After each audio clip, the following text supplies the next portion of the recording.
Welcome to the Butterfly Effect. I'm Chris Horner. This is stage 21 of the Tour de France. It's the last stage, 115 kilometers, about just under 75 miles in length. They're going to do 8 laps on the Champs of just under 7 kilometers long. Now when the racing starts, it's always a parade. Everybody knows it here at the Tour de France, so there's no chance of anybody attacking and going up the road. But this is a great time for everybody to get their pictures. It's great for the sponsors. It's great for ASO, who puts on this organization. And so that's why they have it. On top of that, nobody would want to race through these suburbs going into Paris because there's traffic islands everywhere, and you really cannot ever get caught napping on today's stage, the early part, even though the pace is slow. There's a lot of dangerous things happening on this early part, and I truly believe, along with all the pictures for promotion events and stuff like that for ASO and all the sponsors and all the team reasons, that's why they do this parade. Make no mistake, no matter what channel you're listening to, it's a parade for the beginning, but after that, it's full gas when we start getting into these circuits, about 50 kilometers of racing. Now, we'll start seeing some photos being taken, and it's Jumbo-Visma with their full 5-man squad up front. They're all sitting up there, sitting up on their seats, and they're all going no hands on the bars. They got some numbers holding up, and this is the numbers of the riders that won't get to finish with Jumbo-Visma. There's Primoz Roglic's number there being held by Sepp Kuss, and he realizes it's upside down, so he fixes that and flips that back up. Now we got Nathan Van Hooydonk's number there, and of course we got Steven Kruijswijk, who crashed out and had maybe a dislocated shoulder, broken collarbone. But anyways, he's not here.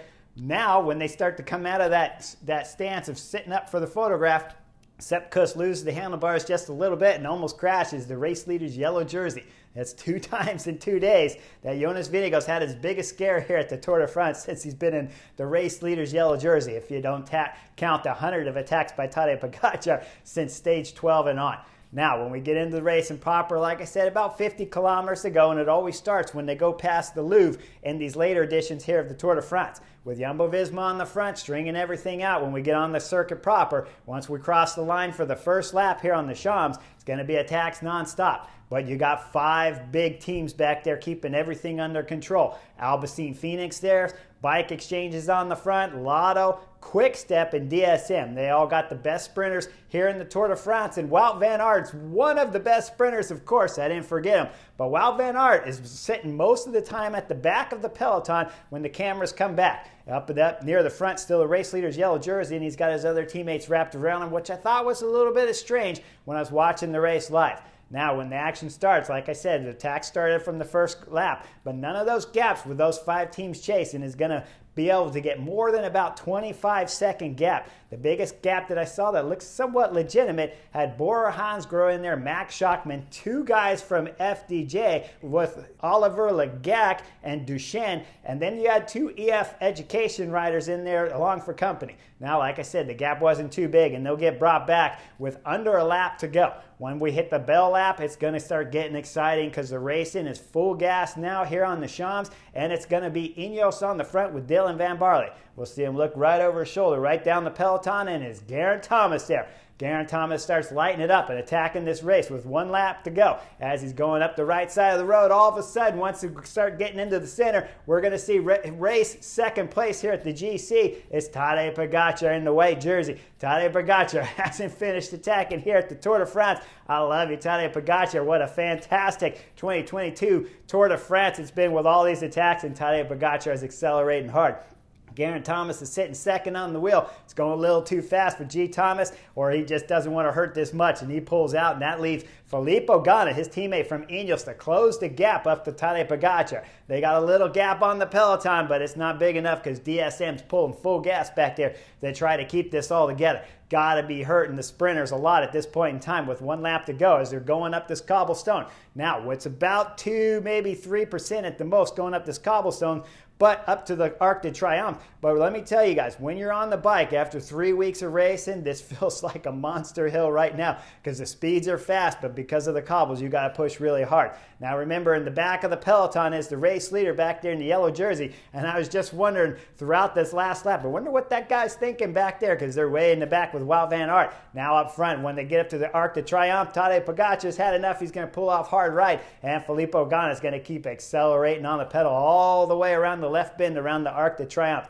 Now they come down the backside, still on the cobblestones here on the Champs. And up front is Bora Hansgrohe. It's Niels Paulette up there after Filippo Ganna pulled off from the top. Niels Paulette from Bora Hansgrohe is going full gas because he's got a sprinter too. He's got Danny Van Poppel back there. Niels Paulette will finally pull off, and the next rider to pull the front going to be the American Quinn Simmons from Trek Segafredo. He's got a couple sprinters on his team because he's got Jasper Stuyvens, and of course he's got Mads Pedersen, the ex-road world champion. As they start going wide across the road, they go under the tunnel. When they come out of the tunnel, make the left turn. It's a 1.8 kilometers to go. If you remember last year at the Tour de France, this is where Mark Cavendish lost his chance of breaking Eddie Merckx's record because he was way too far back and then had to do a big hit down the straightaway. Instead, now this year, it's Wout van Aert back there with his teammates. There's no chance now for Wout van Aert winning here on the Champs and backing up a back-to-back stage victory here at the Tour de France, because let me remind you guys, Wout van Aert won the time trial, Christophe Laporte won a stage, and Jonas Vingegaard won a stage. So Jumbo-Visma have had solid late runs here at the Tour de France to go along with the race leader's yellow jersey, the KOM, and the Green Points jersey. So with those guys out of the picture, let's focus up front, because Alpecin Phoenix is on the wheel of the Bike Exchange rider on the right side of the road in the gutter. Bike Exchange rider looks back, he sees all his teammates back there, so he's going to swing off. And as he's swinging off, coming up the left side of the road, it's going to be Benjamin Thomas from Cofidis throwing in a big dig. He's got EF Education on his wheel. And then you got the Bike Exchange crew there. On the right side of the road where it was Alpecin Phoenix, you know it's going to be Philipsen sitting second wheel. His teammate takes him over to the left and drops him off right behind Dylan Groenewegen's wheel. Now up front, as the two riders up front are getting caught, we're going to see Cofidis rider, he's going to pull off, and now EF Education's going to do a little bit of digging. We're hitting 1 kilometer to go. With 1 kilometer to go, it's Michael Matthews on the front. He's got Luka Mezgec on his wheel. That's the last lead-out guy for Dylan Groenewegen. But now we got some company back there trying to jump on the caboose, because it's Tony Galopin from Trek Segafredo, then followed by Dylan Groenewegen and Jasper Philipsen. Now when they come into the final turn here with about 700 meters to go, Michael Matthews will pull off and Luka Mezgec will start his sprint. He's going full gas, and when we look further down the line, you go right behind Jasper Philipsen. It's Caleb Ewan from Lotto Soudal. Up front, Luka Mezgec still solidly going on the pedals. We're going to see a straight up perfect picture here of Luka Mezgec, and he's looking back. He'll look back one time hoping he's got a sprinter there. He does, but the problem is he's got Tony Galopin on his wheel from Trek Segafredo. And further back, Tony Galopin's got Jasper Stuyvens, but he's behind Caleb Ewan's wheel. Now up front, Luka Mezgec still sprinting as hard as he can. He'll look back one more time. He'll look back a third time, and when he does, he's starting to run out of energy. Now let's go back to the camera, back it up just a little bit, and you look at the aerial view, and you look at the sweeper for Caleb Ewan. It's his teammate on his wheel, and it's Van Runsberg there. Van Runsberg's bumping a little bit with the elbow with Jasper Stuyvens. Stuyvens was the first one to start it with his elbow going out, and then Van Runsberg's fighting. He's the sweeper there for Caleb Ewan. At this moment, any sprinter can still win, because you only got one Luka Mezgec left that's really doing the full lead out, because Tony Galopin is really interested in doing the lead out for Stuyvens. Now up front, Tony Galopin looks back. You'll see the Trek Segafredo rider look back. He realized Stuyvens is too far back, and he's got to get out of the way because he's got Dylan Groenewegen on his wheel. When the Trek Segafredo rider Tony Galopin pulls off right, now we see Dylan Groenewegen. He's got a dilemma. He's at about 300 meters before the line, and if he follows his teammate, who's now starting to blow, Luka Mezgec up front, he's got problems. So he starts to follow Tony Galopin a little bit to the right, realizes Tony Galopin's not starting to lead out here, and he's actually setting up. So then he's going to pull back left hard, and he's got no choice but to start the sprint as his teammates falling. When we look further back, just about 25 meters more, now it was Luka Mezgec coming back. Caleb Ewan has to thread the needle between the teammate dropping back of Luka Mezgec in order to keep the wheel of Jasper Philipsen. Up front, Dylan Groenewegen, like I said, he started to sprint, but he's got the fast man Philipsen locked in. We see behind, and now all of a sudden there's another battle that Caleb Ewan has to do, because as Philipsen starting his sprint at about 200 meters to go, now all of a sudden it's Alexander Kristoff who came from the back. He slingshot around the chaos when everything slowed up for a second when Tony Galopin eased off the pedal. Kristoff is there battling now with Caleb Ewan, so Caleb Ewan's got some problems. I think possibly he might have missed a shift. skipped a chain or somehow got tangled up, because Caleb Ewan all of a sudden stops his sprint. Now all of a sudden when we go forward, we look at the gap, Jasper Philipsen, he's going solid to the line. Dylan Groenewegen staying to the left, but he's been on the front for a long time. When we get the aerial view, Jasper Philipsen wins today's stage by bike lengths. Dylan Groenewegen comes through second, and Alexander Kristoff from Intermarché will round out the podium here on the Champs. He got tangled up a lot there with Caleb Ewan, but it was enough to slow Caleb, but not enough to slow down Alexander Kristoff as he finishes out the podium here on the Champs. Now when we look further down the peloton coming across the line, way back after everybody in shattered pieces crossed the line, it's Jumbo-Visma, and they're sitting 5 wide again, crossing the line. It's going to be a spectacular moment here for Jonas to be able to win the 2022 edition of the Tour de France. Got his teammates all right by him, so he's got a picture that's going to last a lifetime here for the Jumbo-Visma rider. Now, when we start looking at the podium celebrations, I want to point a couple things out when you're looking at first, second, and third. Jonas wins the Tour de France, like I said. Tadej Pogačar in second, Geraint Thomas in third. This 3 guys on the podium. We're talking about a 2-time Tour de France winner, 2021. Jonas Vingegaard, of course, winning here today, and Geraint Thomas, a 2018 Tour de France winner. It's got to be a rare sight to see 3 guys up on the podium of the Tour de France going 1, 2, and 3 that are all Tour de France winners at this moment in time.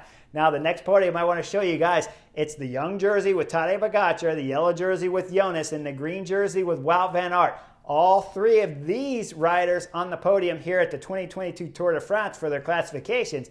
They've all worn the yellow jersey here in 2022, with Wout van Aert wearing it early, Tadej Pogačar wearing it until stage 11, and then Jonas wearing it from stage 11 on all the way here to the finish. You know when you start seeing podiums with this much class here at the 2022 Tour de France that it was a fantastic, epic 22 Tour de France. And that means, because when we look at the age of the podium, besides Geraint Thomas that is, it means we got a fantastic future here at the Tour de France. Geraint Thomas being 36 years of age. Nobody's won a Tour de France over 36 years of age, and no one's won a Grand Tour 36 or 37 older, and throughout the history of cycling with myself, winning the Vuelta, of course, at almost 42. So I really love this year's 2022 Tour de France, because we know there's going to be big battles coming. Remember, Jonas Vingegaard winning here. He started the Tour de France with Wout van Aert trying to go for stages in the green. Primoz Roglic was racing for general classification. And of course, we know Jonas Vingegaard is racing for general classification.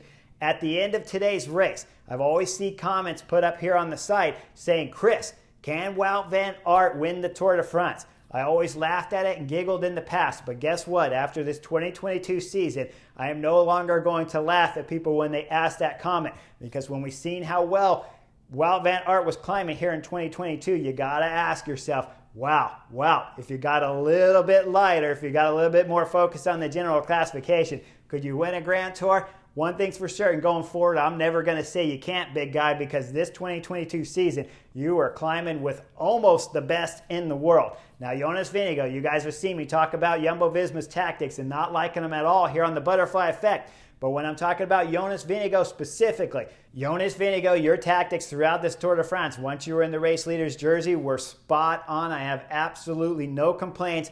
Welcome to the big boys. You're on the first page here at the Butterfly Effect with Tadej Pogačar, Primoz Roglic, and now Jonas Vingegaard being listed as riders that can all compete to win the Tour de France. I have zero complaints when I'm talking about Jonas Vingegaard's tactics, but I do have some complaints, as all you viewers know that watch the Butterfly Effect and beyond the coverage, with Wout van Aert's tactics throughout the race when you show up here with Jonas Vingegaard and Primoz Roglic trying to race for general classification. I see a lot of comments and they go, Chris, look how important Wout van Aert was and what he has done for Jonas Vingegaard. Whenever you see somebody say that, you're just reinforcing what my thought was before the Tour de France even started. Wout is too valuable to put up there racing for Green Point's jersey and doing mammoth, big solo attacks like we saw on stage 6, wearing out his legs. Now, if any of you viewers out there could have realized how strong Wout van Aert was, maybe you say, okay, you can do it because he's going to recover. But remember, throughout those first 8 stages, Jumbo-Visma gave away time to Tadej Pogačar, and you can't afford to make that mistake in the future. Whenever the people who leave the comments in there, they go, hey, look what Wout van Aert's doing. I told you, he's great. They're racing fantastic. You look at those first 8 stages, and you look how important Wout van Aert was later here at the Tour de France for Jonas Vingegaard, and it reinforces everything I've talked about with tactics. Wout van Aert is too strong of a rider to help Jonas Vingegaard or Primož Roglič at next year's Tour de France to be wasting the kind of energy he did in the first 8 stages, giving up the race leader's jersey on that ridiculous stage 6 attack, and of course racing for himself on the cobblestone stage. Those days cost Jonas Vingegaard and Primož Roglič time to Tadej Pogačar, and when we went into stage 11, they were 39 seconds down on the general classification, and it took some errors from Tadej Pogačar on that stage 11 to really mix things up and make Jumbo-Visma look like they absolutely dominated this Tour de France. Now keep in mind, if you follow my tactics and you're Tadej Pogačar and you were doing a little bit more conservative on stage 11, you'd still have the race leader's yellow jersey, and then the script here at the Tour de France could look extremely different when you have Jonas Vingegaard trying to drop the race leader's yellow jersey up to Gannon, and he hasn't been riding on the front for 5K all the way up to Galibier. In general, though, I have no complaints. I love knuckleheads, and Jumbo-Visma, I thought were a big knucklehead with their full tactics. But Jonas Vingegaard, you are beautiful, so let's not confuse things. Now, when we go further, like I said, we got big battles at the Tour de France. Doesn't get any better here in 2022. But man, if 2023 has anything comparison here to 2022, we got tons of bike racing for years to come here at the Tour de France. So you guys better like and subscribe. I'm on vacation after today's race. I won't get a chance to cover the women's Tour de France, but it already started here today on the Champs. Make sure you guys view and catch the racing from the women's, because they are racing at an intense level now in the professional peloton. Before it was a little bit more amateur, but the last 3 years here at the European racing for the women, the level has stepped up. Now with the women getting paid, we're starting to see them more and more professional. When you start looking at the tactics of the racing here at the Tour de France for the women, I want you to pay attention to some things, though, because they have smaller teams here at the Tour de France than the men's racing. The racing's a little bit shorter than the men's racing, so it's more explosive, more attacks throughout the stages, and then more big attacks on the final climbs. So the women's racing should be really intense, as it has been for the last 3 or 4 seasons at the European peloton. Make sure you guys like and subscribe, and I'll see you on the next edition sometime later when I'm back from vacation, because my wife says it's time for her vacation and I'm going with her. Like and subscribe, and I'll see you real soon.